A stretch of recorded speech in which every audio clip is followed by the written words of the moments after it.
And it's really about the origins of GCEP, and we've got some really important people here to have this chat. Jeff Kosef, the co-director of the Stanford Woods Institute for the Environment and a professor of civil and environmental engineering, will moderate this discussion with Brian Flannery and Lynn Orr. Brian has recently retired from his position as the Strategy and Program Manager of the Environmental Policy and Planning Department at ExxonMobil, and Lynn Orr, Professor Lynn Orr, served as the founding director of GCEP, and he is now the director of the Stanford Precourt Institute for Energy. So with that, take it away. Thank you, Sally, and good morning to everyone. I'm Jeff Kosef, and it's my pleasure to moderate this fireside chat. I think first order of business is we're all going to get up and move into the lobby where there actually is a fire, and we'll have the chat there. That was overruled, so we'll just move on. I guess what we're trying to look at right now is just the origins of GCEP, and borrowing the metaphor from our previous speaker, I think it's it takes two to tango. So how did we actually get into this tango? And so Brian, I think I'll start with you. It was. In fact, I looked last night. It was August 27th, 2001, where you and Frank Sproul arrived on campus and met with a bunch of people to start exploring this idea. So maybe you could let us a little insight into what motivated ExxonMobil to propose what ultimately became GCEP, and then what did ExxonMobil hope to accomplish through GCEP? Great, thank you, and it's really a pleasure to be here. It's a pleasure to see so many people that had so much to do with this getting started. And actually, it was interesting to hear several of the speakers say, oh, this looks different than what we're used to. It was intended to be different than what we're used to in terms of an interaction between industry and academia. So, late in the year 2000, I'd come back from the latest meeting in The Hague of the UN Framework Convention process, and I sat down with my boss, Frank Sproul, and Ken Cohen, the head of our public affairs group. And the decision was that they'd already taken, we need and want a signature program beyond the scientific investigation of climate change. We want it to be something that is in keeping with our culture and values. And Ken Cohen indicated it could be big. $100 million was spoken of. And at that point I said, wow, with $100 million, you can do quite an interesting project. And Frank's background and mine are R&D, and we pretty quickly settled on the idea of evidencing our commitment to the need for R&D, because the technologies we have today are not going to achieve the outcomes that people have in mind for managing climate risk. And pretty quickly we reached the conclusion to make it university-based, to make it oriented not at producing technologies, but what universities are good at. Science-based exploration, lead generation. It would have to be very broad because you don't know where these things are going to go. As previous speakers have already described, clearly electric power, fuels, and transport are absolutely essential. In the OECD, they represent 60–70% of emissions, and throughout the world they're growing. So the idea was a university-based, very broad portfolio, bringing in other universities, but situated in a university, to evidence our commitment and to make things happen. And I think that really is the origin of the process. And then to make it happen, we also had to convince our own senior management that this was a good thing to do. So we clearly also realized we'd need to find a university host.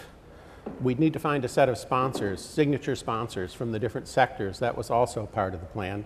And we need to create a workable agreement so that this could succeed. So that was the start from our perspective. November 2000. Great. So following on from that, we were then at Stanford invited by ExxonMobil and the partners to submit a proposal that would sort of outline the vision, or Stanford's vision, for this, for the center, for this project, if you will. So Lynn, you were deep in the trenches back then. What was the basic strategy for Stanford's proposal to ExxonMobil, and why was the strategy chosen? Well, actually, I would back up and say that in the tango metaphor that we heard in the last talk, there was some partner choosing up going on. Actually, the earliest conversation I remember was really around with colleagues in earth sciences thinking about geologic storage of CO2, and we talked to Schlumberger about that possibility. And they, in a way like ExxonMobil, were also saying, gosh, we'd like to have some partners in this. This could be a big deal. So we had independently contacted ExxonMobil about this, and Brian and others came to visit, and I remember dinner at a restaurant in Palo Alto when Brian said something to the effect of, you know, we've been thinking about something that might go beyond carbon capture and storage. Would Stanford be interested in thinking about that? And I said, yeah, absolutely, we would. So that led to a whole series of conversations and many meetings and lots of discussion. And I would say that I mean, we did write some things down, but it was much more a conversation and a collaboration about what could we do that would tackle one of the world's most important problems. How do we supply the energy the world needs and at the same time protect the planet? But do it in taking advantage of the creativity that can exist with smart graduate students and faculty around the world. And so the written, in some ways, the written documents flowed from all of that conversation in which we talked about the kinds of things that we were good at and the kinds of things that we needed to develop here on campus. And then, of course, as Brian said, the agreement that set the basic structure, I mean, these guys helped us create the sponsor group. If I call the chairman of a multinational company, chances are not too good I get a return call, but when companies like Schlumberger and ExxonMobil do, then things happen. So it was definitely, tango gets to be a hard metaphor when you have many partners dancing simultaneously, but nevertheless. Let's leave it at that, yeah. Nevertheless, it was definitely a collaborative conversation that led to the final project. So what happened after that was that there was this incredible 6-week period, I think, and where a proposal was actually developed. And I remember that vividly because I was very much part of that and honored and privileged to be part of that process. And then we submitted it to ExxonMobil, and at that point, I don't think Lynn and I were suffering from too many delusions about who was going to get chosen. So Brian, maybe you can enlighten us a little bit as to why, in fact, Stanford was chosen. And Stanford was not at the time regarded really as a major player in the large-scale energy technology realm. So this is 10 years ago. A lot has changed. But why did you go with Stanford? It's a good question. I can tell you it's no secret. We talked with a few universities. Yeah. Actually, there were only a few, I think, who were actually capable of managing a project of this size and requiring global reach. So I think some of the dimensions are important. You needed to have the capability to do R&D in a huge set of areas. Stanford has that. You needed connections to the rest of the world, and Stanford has very good connections to the rest of the world. One of the things that came out in one conversation was one of the universities said, well, this is such a big program, why don't we do it in partnership? Frank and I were being the hard man and the soft man, and I think you were the soft man, and I was the hard man on that one. And you know, I didn't think that was actually a very good answer, because I think the leadership has to be in one place. And actually, it was Jeff Kosef who, in response at a lunch to a comment somewhat along those lines, said, oh, with a 10-year program and the type of money you're talking about, if we don't have it, we can grow it. And frankly, I liked that attitude. And I liked the attitude, really important, of leadership commitment, including from President Hennessy, from Lynn. I had talked with several people who I knew at Stanford, and more than one had said, well, at some point, President Hennessy is going to ask, who's going to lead this project? And it means a career change. And actually, 3 of them said, I'm willing to do it. So, and Lynn, we're very happy you were the one who said yes, and he also said yes. It was, I think, perhaps viewed by some as a step out, but the range of areas that Stanford covers are all relevant to the type of development of large technology solutions, from IT to biotech to even some of the work going on in the medical field. So actually, we were delighted to find a group who might bring some new perspectives. I might add that one other issue that was important was the treatment of intellectual property and the ability to manage it, which basically ruled out almost every state-run university in the country, even though many of them were quite good. Their delusions about IP are strange. And we also knew that academic integrity would be essential to the conduct and success of the program. And we thought we could work with you to build an agreement that would structure that way. In fact, that was a huge element in the discussion when this was announced, though I don't think it's turned out to be an issue in practice. Great. So Lynn, what in your opinion, in your recollection were, once this was put together and we had the sponsors and we had the green light, you now then had to organize this internally on campus and get this thing organized. What were the biggest internal challenges that we had to sort of overcome in order to get this going? So I think the first biggest challenge was getting an account number out of the Stanford accounting system. You'd be astonished how much effort that took. But in any case, once past that, then it was really thinking about how do we build a process of generating a research portfolio that's broad-based, that takes advantage of the creativity of our community and our colleagues around the world, and do that in a way where they all feel like their proposals have been read carefully and thoughtfully. And then of course we needed to put together a team to do this, and so all of that does actually take some effort. But it was, from a lot of ways, it was relatively easy in this university if you have some resources to put together the pieces. And there were lots of efforts on that. But I would say that building the proposal process was the biggest single challenge, and I think it was an important one because some questioned our ability or whether all these research relationships would somehow inappropriately influence the research process. But in fact, of course, it was all proposal-based. What we were looking for was creative proposals from investigators. And so we just needed to put in place a process where people understood that was the case and that it would be okay. So Brian, what from your perspective in putting this consortium together of sponsors and were the biggest challenges, and at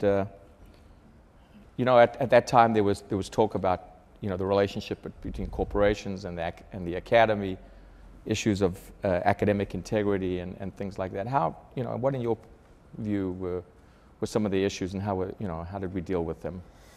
Great. Let me address the first one about academic integrity.